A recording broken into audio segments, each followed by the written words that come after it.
Yeah, just in the middle of the woods. Cool. Yeah, what's this? Hey? Yep. Okay. Oh yeah, broken on top. Ah!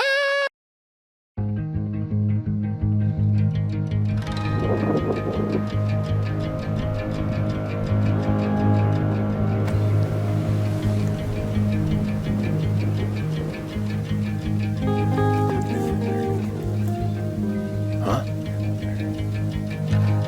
Now I wait to see what the hell we're doing.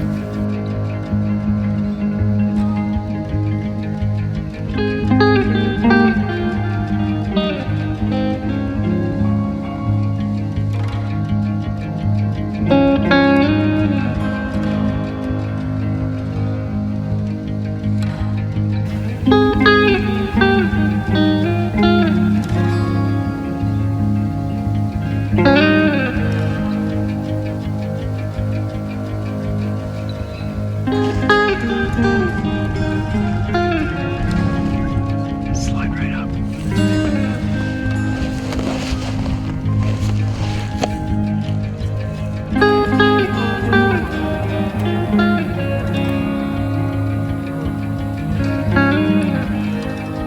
It's not the one we called up, is it?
Man, that'd take a while.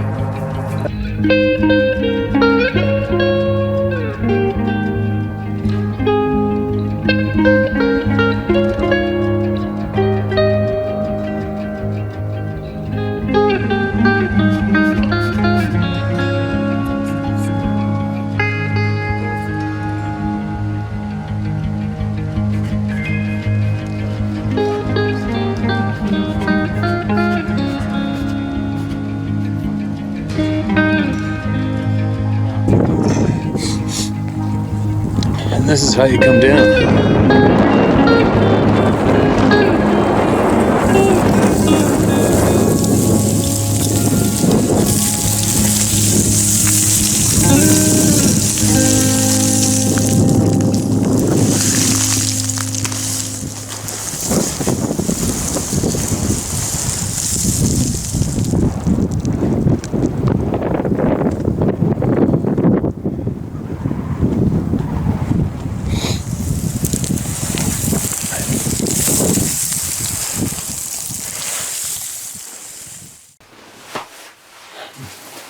Alright, here we go again.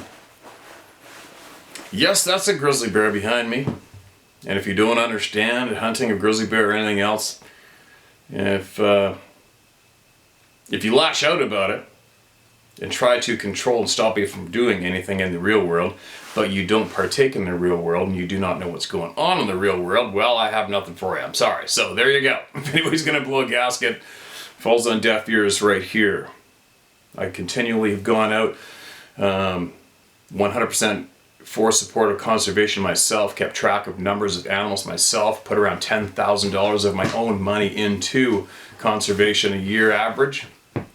And all the people who lash out and get angry, I've never seen you out there once, and I've never seen your footprints out there in the snow once either. So that means you don't count. All right? There you go. End of story. End of discussion on the hunting and what I have here around me. Now, quick note on Edgar. A lot of people have emailed me about Edgar. When are you going to release the Edgar information? So this is, as you guys know, whatever I receive, I share with you guys right off the bat. If people ask me not to share with you, I don't share with you. I guess I've made a mistake in the past, letting you know that I have obtained items from people and they've said, please don't go public with this because they're scared for their careers, their families, their lives, whatever. Out of respect, I don't do it. And if your word is worth shit, then you are shit. Right? I don't know. There's been a fair amount of people, not too many, that blow a gasket and say, share anyway. So if you are one of those people, you are nothing. Your word is nothing. It's unfortunate to see that you are in that position of life. If your word is nothing, you're nothing. And if you want to intentionally trash somebody and go against what they need for themselves when it comes to sharing what they have to share, and you want to sewer them anyway, instantly, without even thinking about it, I'm sorry, I'm not going to join you. So there you go, okay, you guys? When somebody asks me to not share, keep something under cover, I'm going to do it. And you should too. Otherwise, you're nothing, right? But anyways, I have a substantial amount of emails and information from Edgar. Yes, I do. And I've been waiting for what has been promised to me from him, a handful of other items. Now, the past while, I get an email from him, and then all of a sudden, I'm like, okay, man, lay it on me. Disappears. And then the length of period of time between contact with him again is going to get longer and longer and longer. Now, I've shared everything that I know with you up to a point. I do have a pile of stuff. I just haven't compiled it yet because, like I said, Edgar, I got to get this in order here. Otherwise, when it gets delivered to all of you, it's going to sound like, it's just going to be very confusing, right? It's going to be like tearing out a page of a book, 17 chapters in, delivering it to you guys, then going back to chapter 2 and ripping out a couple pages and sharing that with you next. See what I mean? And you guys know exactly what I do basically all day, every day. And I don't have time yet to go, I don't know how long that's going to take me. It's going to take me a while to do that. And as you guys know what I do. I just got home. I've been away for 3 days. Today I'm setting this camera up. I had to go let all the animals out, feed them. Got to set up the camera. I'm going to sit here for an hour. Then I'm going to edit, and then I have to get the ceiling on. She would decide to go with the sheet metal ceiling, which I've done before in custom houses, and mostly it looks pretty good. And I have to get that done because now the electrician's going to come today. It's endless, and I still have a few other things to do. This boat, it's just endless, right? I can't cut loose, and once I start something, I have to keep going and finish it. I just don't have time to compile that yet. Anyway, getting back to Edgar himself. Some may think it's a hoax, some may not. I've never met Edgar in the flesh. He's given me names, dates, family members, where they live, wife's full history, his full history, other names of scientists that are supposed to keep under wraps, items that things that they have been doing in other countries, keep it under wraps. I've got all that information. I've got it all. And now, why is he disappearing? Now, as you know, he was battling with cancer. So for me, it's kind of awkward because I just don't have it in me to hound someone when I think they may be possibly in their last days of life. I don't know. And to try to distract them and take them away from the time they may have left with their families. Say, hey, what about me? This guy over here you've never met and don't know. Gimme, gimme, gimme. I know you're dying and I know you're spending your last time with your family. What about me here? I just don't have it in me to do it. So I send out a polite email. Hey man, where are you? Are you alive? What's going on? I haven't heard from you in a while. What's up? And then boom, I'll get an email reply maybe a week after that. So it's been a while. Do I know what's happened? I have no clue. I know one of the people he was communicating with was definitely getting cold feet, nervous about sharing a whole pile of items, but they've already been shared. So I guess I would imagine the heat has been cranking up on Edgar's end, because in the beginning, his words were as well as my stance was, F him, I don't give a shit. Here's my name. This is what I know, and it's time that people knew. And he was pretty bold in coming forward, where his contacts, his friends, weren't that bold and didn't want their names and were very, very nervous about sharing too much, only because of their careers. And he did take note that scientists are basically have an expiry date when it comes to governments around the world. They have a hit on them They don't even, it seems, they have a list of names they give me of friends of theirs who have been eliminated because of what they've learned, what they know, and possibly what their stance might be with what they're going to do with that knowledge, and the government's killed them. So, if you love life and you are afraid of death and you have a big family, that is going to definitely have an impact on what your decisions are, right? Whereas me, I don't give a flying shit. Kill me tomorrow. I'm not scared. I'm not scared of death. I've nearly been there a handful of times. And this isn't the end of the ride when we pass and we're all dead. We're all dead. We're all dying. There's no denying it. Teach their own. So, is Edgar still with us today physically? I don't know. Has Edgar been silenced? I don't know. What are the chances of him being silenced? Probably right up there. Because he was so bold and let it be known. I should have thought about that in the very beginning, but in the beginning my attitude was the same. Did they silence him? Maybe. Maybe not. Is it a hoax? Maybe. Maybe it was one hell of an elaborate hoax. I don't know, but I know one thing, my gut instincts, they steer me 100%, and I never had a bad feeling in my guts, ever.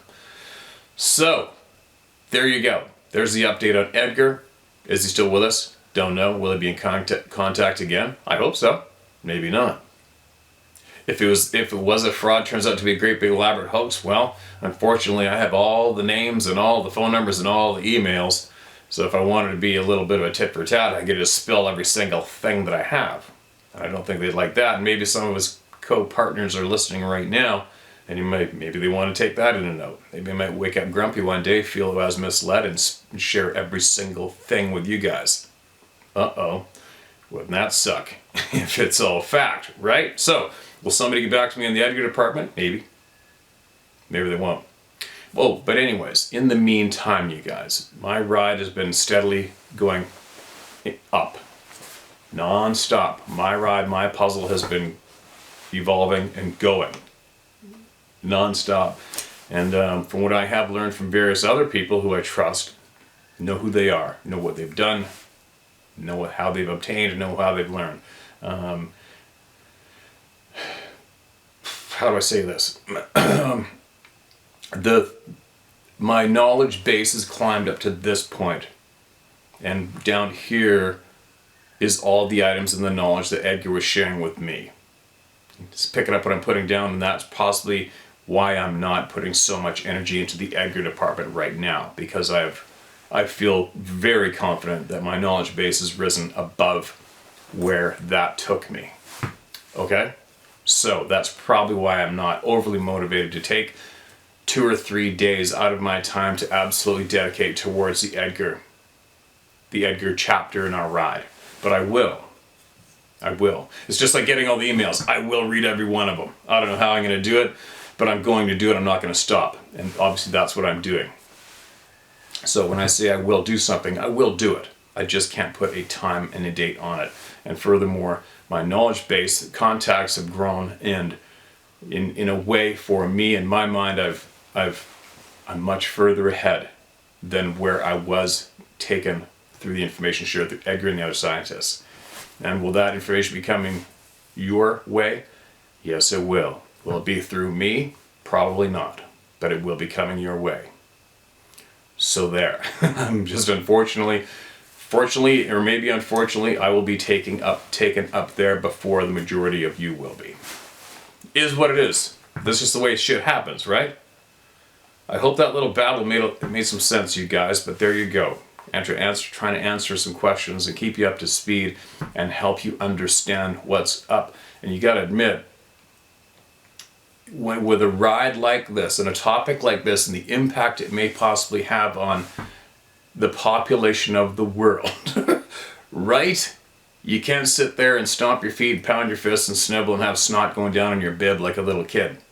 You have to be patient, persistent, and never give up, and have confidence and go with your gut instincts. That's what you have to do. That's what you have to master, and it'll help you along through this ride.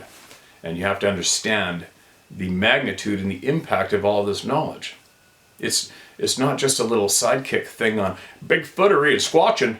This is a hell of a lot more intense and potential life-changing for everyone, believe it or not.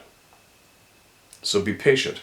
Be patient, never give up, keep going forward, and collect everything you can for your own puzzle. Don't just sit there like an infant at your high chair waiting for your meal to be put in front of you and then have your ass wiped for you, okay? That's not what this place is about, although I do realize there's a fair amount of people out there that do that. They're just going to sit there eating their Cheetos, drinking their frickin' Mountain Dew, and demanding as they sit there. So there. There's my spiel. Now, let's hear some voices, which are very important and will never not be not listened to, no matter what happens. Even when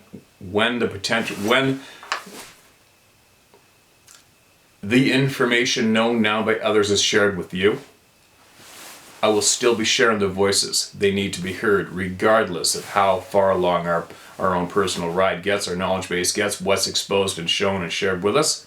I'm still going to make sure every single person gets heard. Period. So there. Alright. End of rant. Who's this from? Hey Steve, hopefully you're getting this without having your phone. Anyway, went to the Yellowcombe Valley today. Okay. Oh, this is a friend of mine. Met up with the guy who lives there. We started talking and he's very awake. He told me about a spot near his place that the natives won't let anyone hunt because of the forest people. Lots of sightings.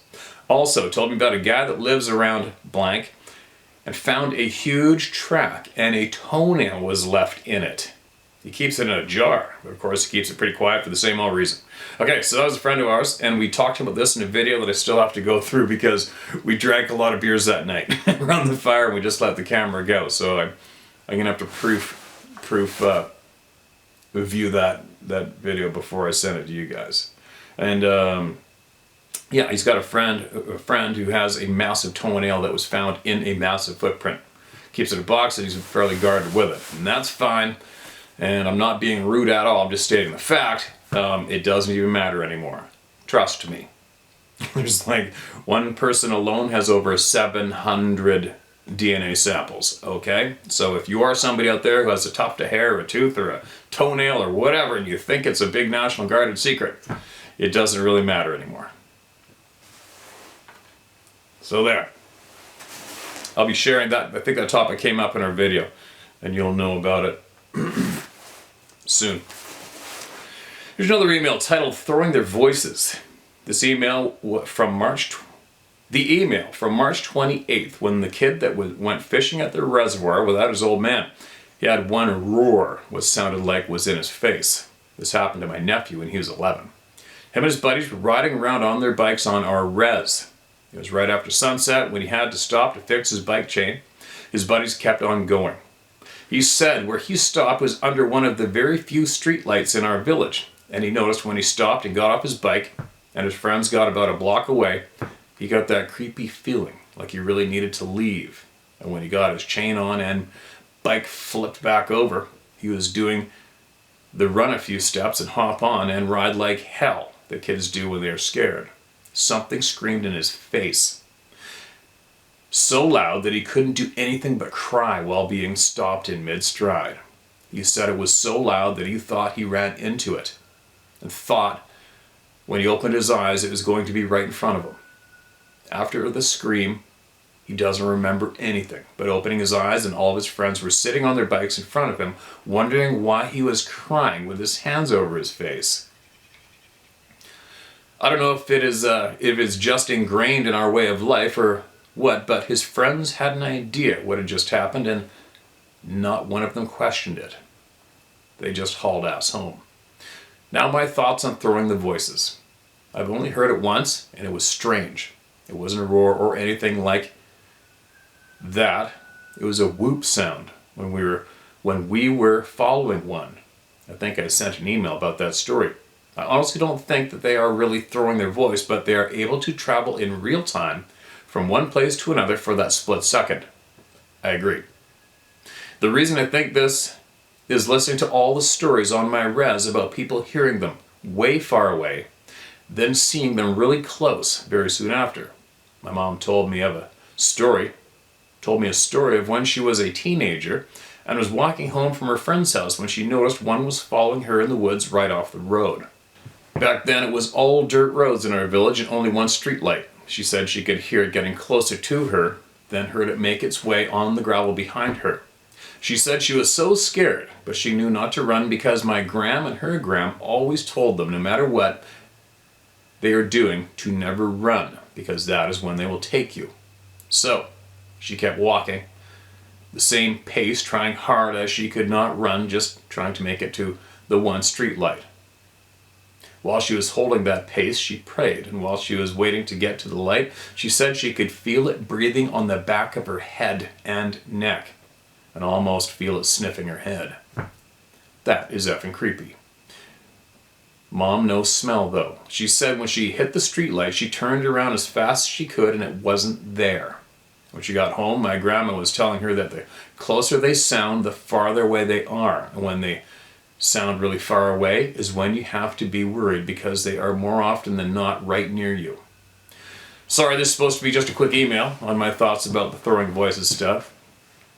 I know that is one of the first things I remember being told was the sound close, they are far, and vice versa. When they sound, was what you meant. When they sound close, they are far, and vice versa. Thanks again, Steve. You have the time to read this one. On the side note, when I was telling about my cousin seeing the green Sasquatch with 3 toes, I meant a green like OD green or a earth green. Not like a green alien or something. Just thought I'd kind of clarify that. But thanks again, Steve, for the chance to share my tiny bit of information I've gotten to so far. One of these days we will get you the information to get a hefty chunk of puzzle figured out. I'd like to figure out if your superhero native ladies know what I'm talking about. I'm pretty sure they will know. Have a good one, Adrian. Okay, man, you too. Thanks for sending that. Appreciate it. That was a recent email. Okay. Yeah, keep it coming. Keep the flow coming, man. Keep it coming and keep it steady. It's interesting, right? Take from it what you will or leave it. It could be the part where the other boys didn't hear the noise, didn't know why he was crying. It shoots me back to the fall before last elk hunting with my friend, who's a new hunter. Also has a degree. He studied psychology, degree in psychology, and remember when I was going, there's no wind, dead freaking quiet within the first hour of first seeing light, and I left him and said, "You wait here," because we had to leave the quad way back in the timber, huge poplar forest, and then we slip out and slip along very quietly as I'm cow calling for bull out, and all the way through a slight meadow comes to a bigger meadow, and then an old deactivated grassy road that you can see up for about 800 yards in a straightaway, and you want to sneak up and look down the straightaway, and then go up over a hill, look down the hill into another meadow. And then I left him there to sit on that meadow while I would hike all the way back to get the quad, and then slowly ride the quad back to him. They're going to carry on. 1 quad, 2 people. And that's when I got back, and he said he heard what sounded like a sledgehammer whacking a tree from where I was.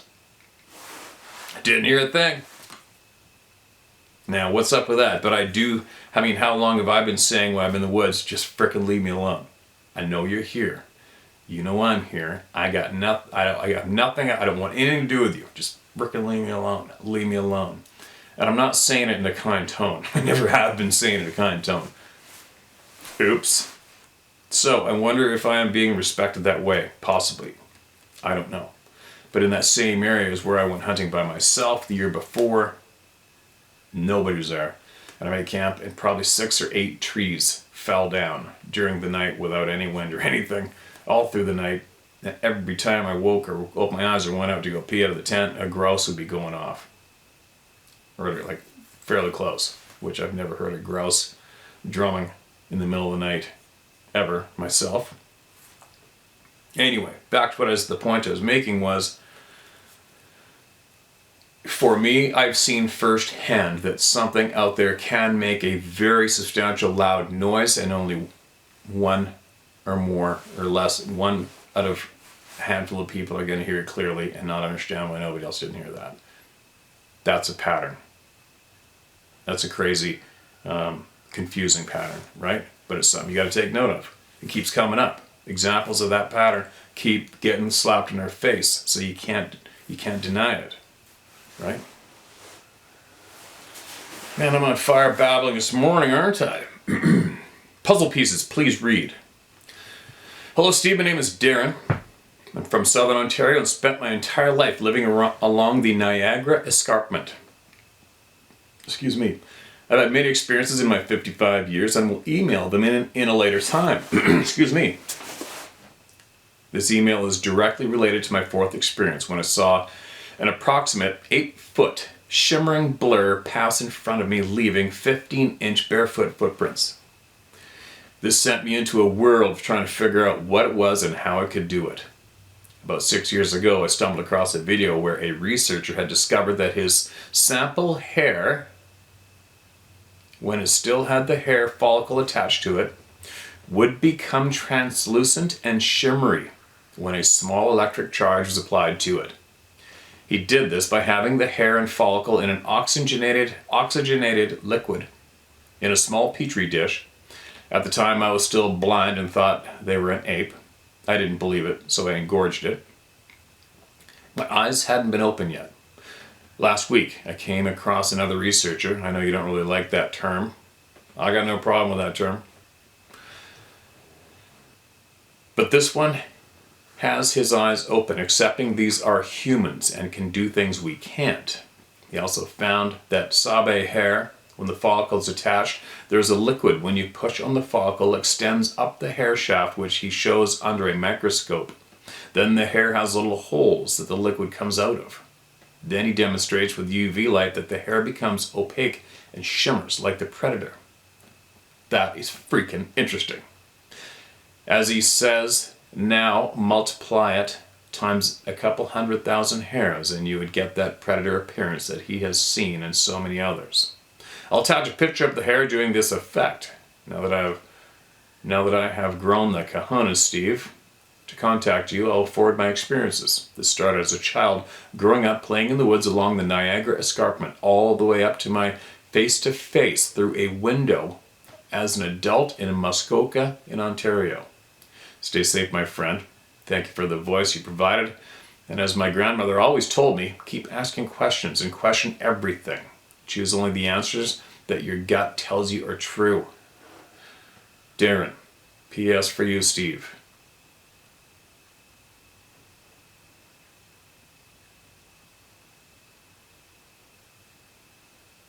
Okay, man. The video is no longer up, he said. But he took this photograph. Not that's going to mean much to many of us, right? It's something. It looks like a hair under a microscope, and there's some weird, definitely some odd coloration on it. Maybe I'll post it on here during the editing part. But anyway, appreciate that email. I'm not sure if he shared that or not. I think I read that before, but if I have, well, there's a whole pile of new people here. And make sure you send me more. Send me more knowledge, man. And your grandma was so correct about using your gut to take what you will, right? Always go by your gut, period. When it comes to anything, go with your gut. Get in tune with your gut instincts. Now, here's another one. Steve, thank you for reading my previous share from a couple of years ago. These are not Sabe related, but I'm very interested to see if anyone else has ever seen anything similar.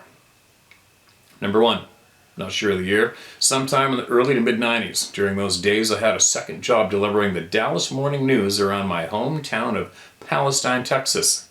I was the first to arrive at the paper drop this particular morning. It was around 1 or 1:30 a.m. I didn't have a key to the building, so I just got out of my car and proceeded to smoke a cigarette.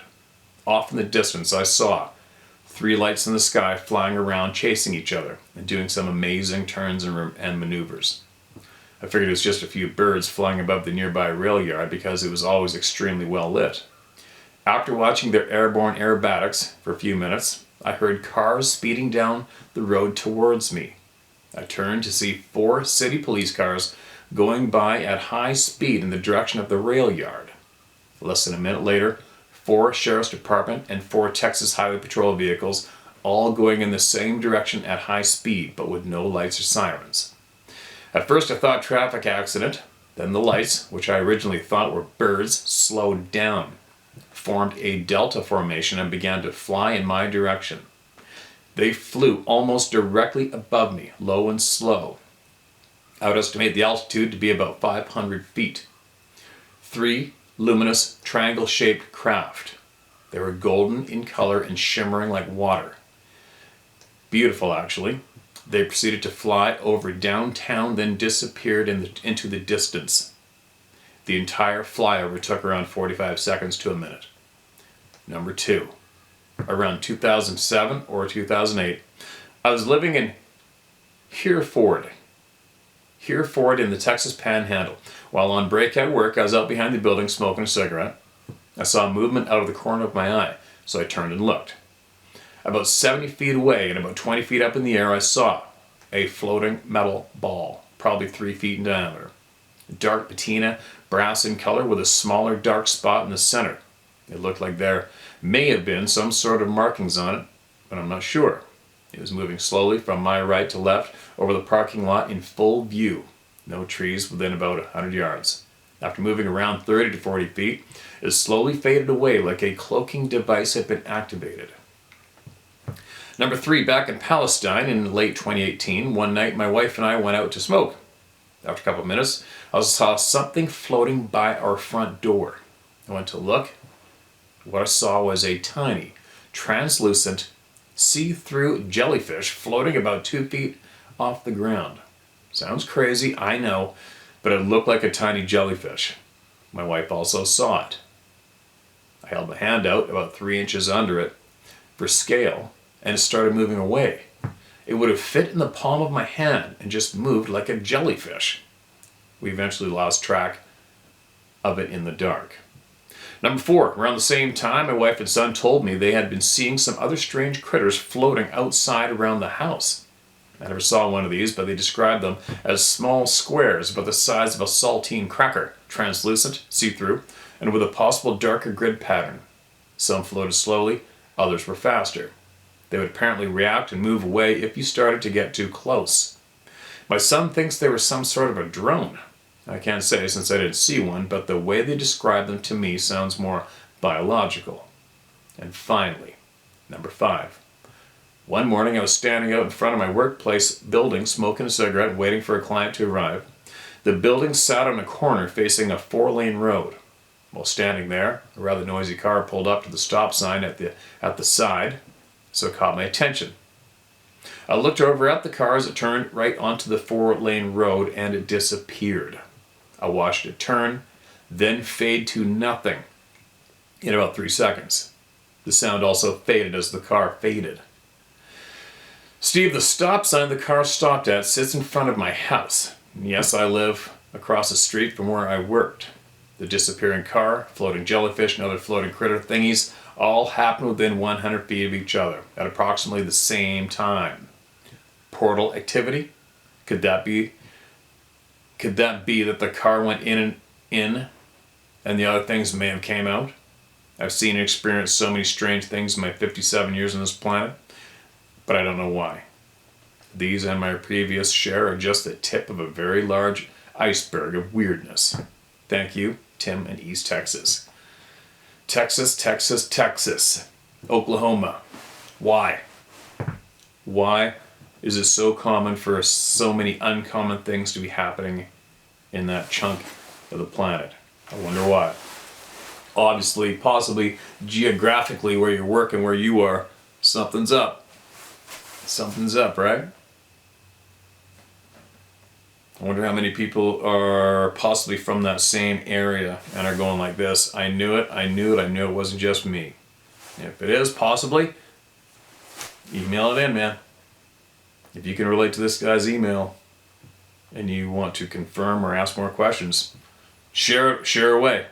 All right, share it away. And this isn't the first time I've heard about those jellyfish-shaped things. Where the hell did I see that one? I've seen that before. But anyway. Thanks for sending that in, man. What a confusing ride you're on. I couldn't imagine seeing all that shit. Writing it all down and then reciting it to strangers. Right? Take some balls. You're a brave man. You're a free thinker. Keep learning and sharing if you can. Appreciate you, man. There's another one. A puzzle piece you may find interesting. I always do. My name is Eileen. I have been interested in the paranormal ever since I was young. I've studied it for over 40 years. I've experienced it for even longer. I have experienced Sabe knocks, structures, footprints, and a sighting. I've experienced ghosts, prophetic dreams, telekinesis, and UFOs, and an abduction. I never know if I experience things because I attract them, or if I attract them because I experience them. You know, weird shit attacks weird shit. Weird shit attracts weird shit. The puzzle piece that I'm anxious to drop is this. I came across someone who put a map of positive and negative magnetic zones over a map of the Earth, and it lines up with weird shit happening on the positive anomalies. They spoke about David Plaitis and that people go missing often, go missing on a positive anomaly. I don't know if this is something you already know, I don't know if this is something you already know about, but I was super excited to check if I was experiencing stuff lined up, and it did. I hope this helps. His name was Barry Fitzgerald, and he was part of Project Doorway. Thanks for all you do, Eileen. Okay, there you go. So there you go, sleuths. You've got the project name and the name of the man, and a possible very interesting puzzle piece that this lady has figured out on her own for herself and shared generously with all of us. There you go, sleuths. Jump on that one. Sounds interesting to me, and it makes sense to me. For sure. Alright, here we go. One more. I don't know how long I've been sitting here. It doesn't feel like too long, but I've got stuff eating at me now because I know people are going to be coming here to do things, and I got to get them done. Not sure if this is the correct email address. A lot of people say that. Hi Steve, my wife found your channel and I started listening as well. Typically after my first contact, I was listening to other channels as well as shared some of my incidents on Reddit and a couple of the forums, and was pretty much told, Pixar, it never happened. It's sad that people are like this. Anyways, I'm the person that goes by whispers in the comments and was encouraged to share my stories of the ongoing things happening here. First contact here was my wife smelling the foul odors, as did I, but just didn't pay attention to it. She came inside from a phone call and said, "It smells like a Sasquatch outside." We kind of joked about it, and the next night we were sitting at my mom's on the same property, and something hit the side of the trailer so hard, it about knocked my mom out of her chair. Whoa. Later that night I saw what looked like a person with a hoodie on just on the other side of the fence, and called the police about a possible prowler. We had them come out a few times that summer about someone that was on the abandoned property next to us and behind us. Once they found signs of squatters, but no one there at the time. Anyways, they found nothing, but said a doe was bedded down with a fawn in that spot. I saw the, quote, prowler, end quote. I thought it was weird for it not to kick up with him being right there, but dismissed it. A few nights later, I heard banging around next door. Called the police, and as I stood outside waiting, I could hear what sounded like a ball bat hitting one of the telephone poles across the highway from me. Shined my light in that direction, and then I heard it again, but was knocking on one in the opposite direction. I spun around, and then I hear it hitting the propane tank on the abandoned property. There were always like 2 to 3 hits. It was then that I had a chill go through me, and all the hairs on my body felt like they rose up. This property we're on, it sits right on a major highway. We have hill between the highway and then railroad on the other side. The ground is raised and has fields with islands of wood patches in it. This all happened in 2020. Now, last year in January, someone hit a deer in front of the house, so I asked if I could have it. This is about 5 a.m. It was still dark, and the driver of the car could not find it. I went out about an hour later after the sun came up and collected it and drug it where I could clean it. After doing so, I was working on getting the hide off and cleaning it a bit because I wanted to save it. It was almost dark by this time already. My wife had gotten home from town, and she said there was a very tall person. It was like a shadow looking over the privacy fence at me. She said it was just the head, so they must have been hanging on it. This fence at that spot is about 7 feet tall. During the time, I was still trying to get that fat off the hide. I kept hearing footsteps and brush moving nearby, but when I would shine the flashlight, I didn't see anything, and the sounds would stop. It was after I came into the house was when my wife told me what she saw, and only after I said someone was messing with me out there. Now to more recent. We started babysitting our grandkids about March last year, and so we was having to be up and out the door before 5 a.m. every morning. During this time, I would just get these feelings that I was being watched. Sometimes I would feel a reason to be scared or want to just run. Other times, not so much. We did start to eventually start seeing them, usually in the tree line across the highway or within the trees near the privacy fence. It was like you would just get a glimpse and a car would go by and they would be gone. Since then, we have heard chatters, howls. They were more like they was imitating coyotes, but the sound was off. Things that sound like arguing or fighting. I've had the house knocked on. We've seen in the past what we have seen in the past was 3 different ones. A very large brown one, there's a little smaller, and one about 5 to 6 feet tall, a black one. However, past night I did see a solid white. I would have just thought it was a dead tree, but when I shined my light on it, the second time it kind of slid down slowly. It looked like it was seeing from about the shoulders. It looked like was seeing from about the shoulders and head, and that looked to be about 3 feet tall.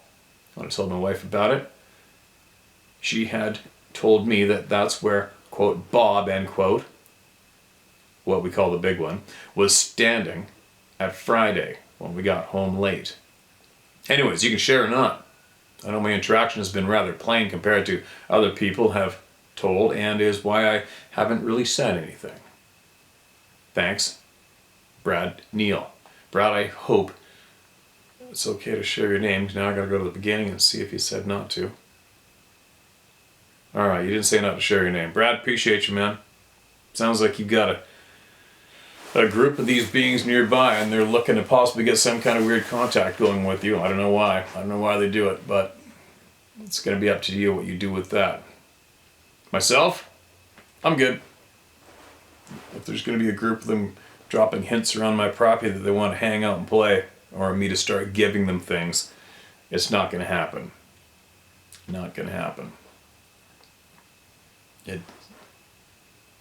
It's a bit of a pattern when we hear from many people who have started leaving items and then they regretted it. Note taken. I'm a sponge. I'm a sponge with eyeballs and ears. Note taken. For myself, do not encourage leaving things at this point. Not with this, with substantial knowledge about them missing. Not good, possibly. Anyways, I'm looking up at the ceiling and I gotta get my ass moving.